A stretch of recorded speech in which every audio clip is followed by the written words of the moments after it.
Dear children, you have been learning poetic devices even from your small classes.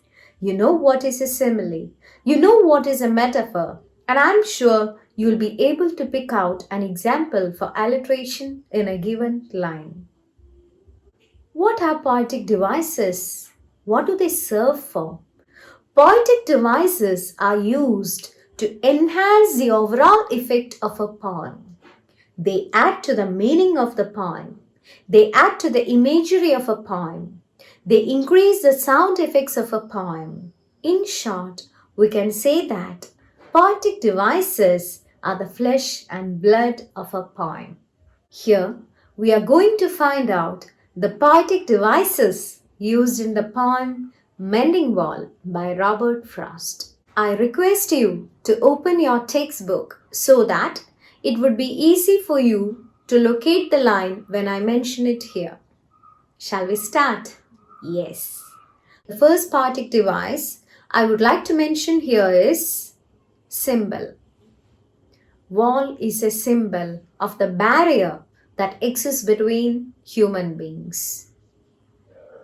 It is also the figure of speech metaphor. Wall serves as an extended metaphor even from the title till the end of the poem to show the division that exists between the poet and the neighbor.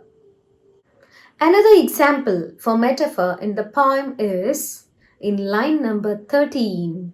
The poet says, "And on a day we meet to walk the line. The line stands for the length of the wall or the wall itself, and it's an example for metaphor."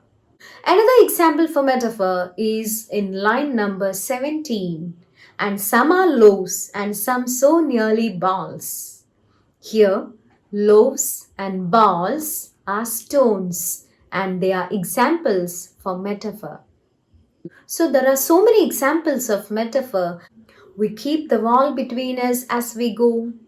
As I told you, wall is an extended metaphor throughout the poem. We have been taught from our small classes to identify the figure of speech simile when we find the words like or as. When you look at line number 40, like an old stone savage armed, the poet compares his neighbor to an old stone savage, hence it's an example for simile. Next is personification. What is personification? When we attribute human characteristics to inanimate objects, plants, animals, etc., we call it personification. Look at line number 19. "Stay where you are until our backs are turned." The poet here appears to be speaking to the inanimate object stone rather than to the readers. Yet another example for personification is in line number 25. "My apple trees will never get across and eat the cones under his pines," where the apple trees are given human characteristics. So that's also an example for personification. The next poetic device is alliteration, which you are thorough with. Look at line number 1. "Something there is that doesn't love a wall." The sound th, which is a consonant sound, is repeated in a sequence and it's called alliteration.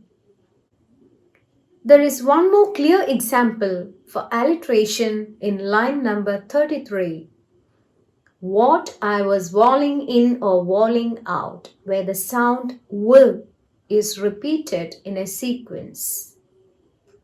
If you have studied alliteration, you would definitely have studied assonance, where vowel sounds are repeated in a sequence. In line number 7, the poet says, "Where they would have left not one stone on a stone." The sound O is repeated in the line, and that's why it's an example for assonance. I hope that you will find out more examples for alliteration and assonance from the poem. Do you know what is parallelism? Look at line number 16. "To each the boulders that have fallen to each." How does the line begin? How does the line end? The line begins with the words to each and ends with the same. So there is a parallelism in the structure. That's why it is called the poetic device parallelism. Now, look at line number 18. We have to use a spell to make them balance. The meaning of the word spell is magic. Do we have to do a magic to keep the stones in their place? No. So the poet is exaggerating the events. Hence, the poetic device used is exaggeration or hyperbole. We'll find more examples for this poetic device called exaggeration or hyperbole when you study the poem. This is going to hurt just a little bit in Unit 5. Look at line number 34. The poet says, "And to whom I was like to give offense." The word offense is an example for pun. What is a pun? A play with words that gives different meanings is called a pun. The word offense means guilt or wrongdoing. When you split that word, it becomes offense that gives another meaning. So here the poet is playing with the words, and that's a poetic device called pun. Another poetic device is paradox. Statements which are contradictory and that appears to be true after an investigation. That is called a paradox. There are two contrasting philosophies in the poem. Look at the first line and the last line. Something there is that doesn't love a wall. Good fences make good neighbors. These two contradictory statements, that is called paradox. Another poetic device that's not so significant is inversion or anastrophe.